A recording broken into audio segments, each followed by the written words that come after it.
Hola, mis amigos. It is I, Senor McDoulis, and we're here to talk about Breath of the Wild. No. Hey, who is that? It's me, God. You don't even like that game, stupid. I never said that. I love Breath of the Wild. You didn't even buy the case, you cheap-ass bastard.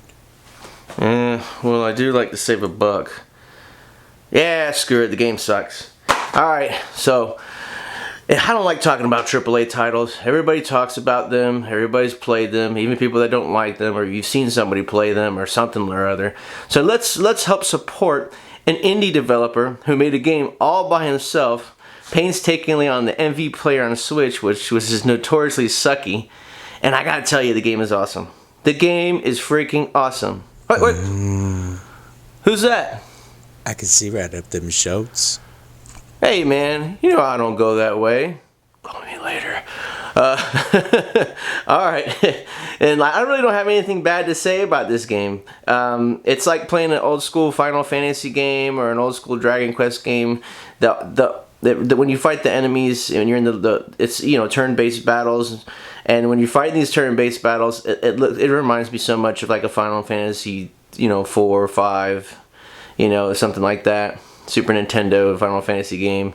It's freaking awesome, and I had to say the thing I like the most about it is the writing. It's only a demo, but you can donate. Here's how you check out how to donate, and Sean's channel. Sean's Twitter. And if you really enjoy playing the demo, it might take you 5 hours, it might take you 10 hours, depending on how drunk you are to beat it. You're gonna want more, trust me. Alright, so let's hear from Sean and see some more of this game. McDooley's out. Hello, and greetings from Japan. My name is Sean. I'm the creator of Kingdom of Neandria using the RPG Maker MV software on the Nintendo Switch. The game begins with you, the player, whose name is Philo, waking up to your daughter speaking an indecipherable tongue.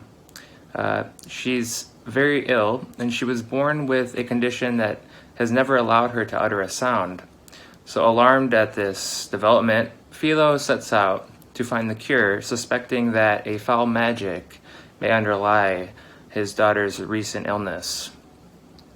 From there, you travel into a forest to try to meet with a witch doctor, and other areas included in this game are a mountain, surrounding plains of the main village, Rosedale, and a dungeon that I tried to create in the style of the old school Zelda games with puzzles and monsters. This game is a turn-based RPG, although all the monsters are seen on screen prior to combat, and there's no world map, so I crafted each section of the entire world by hand, individual tile per tile. And now, in terms of the development process, many people will criticize the graphical style of the game because it uses all of the default tiles that come with the RPG Maker MV software. And while this is a legitimate criticism, and if you've played other RPG Maker games, you might not be too keen on playing another one with similar music or graphics. Unfortunately, this is the only option on the Nintendo Switch, as they don't allow you to bring in plugins or use customized assets. This was also, though, part of the reason that motivated me to create my game on the Nintendo Switch, because, for one, the other games available on the Nintendo Switch are in a similar situation, so I think it kind of discourages serious creators from using that platform to create their game, and I wanted to have something that stood out from the rest of the titles on there.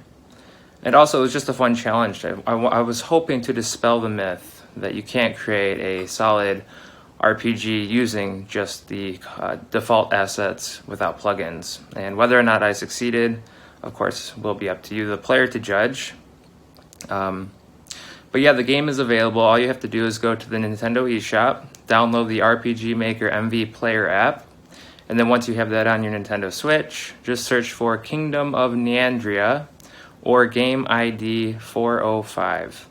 You can also find me on Twitter at kneandria, and I would love to hear from you if you've played the game. I'd love for you to drop some comments, let me know any feedback.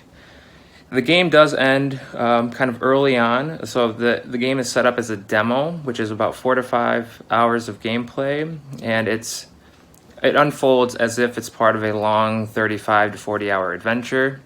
So when the demo, which is what I'm calling this current iteration of the game, concludes, there are a number of plot threads left hanging. Whether or not I ever go back to finish the game is kind of dependent upon the reception it receives and how many people would really want something like that to be completed. It would take thousands of hours, and without the tools that PC users have, yeah, it would be hell. But hopefully you enjoy the game, and hopefully I'll talk to you on Twitter. As we say in Japan, yoroshiku onegai shimasu.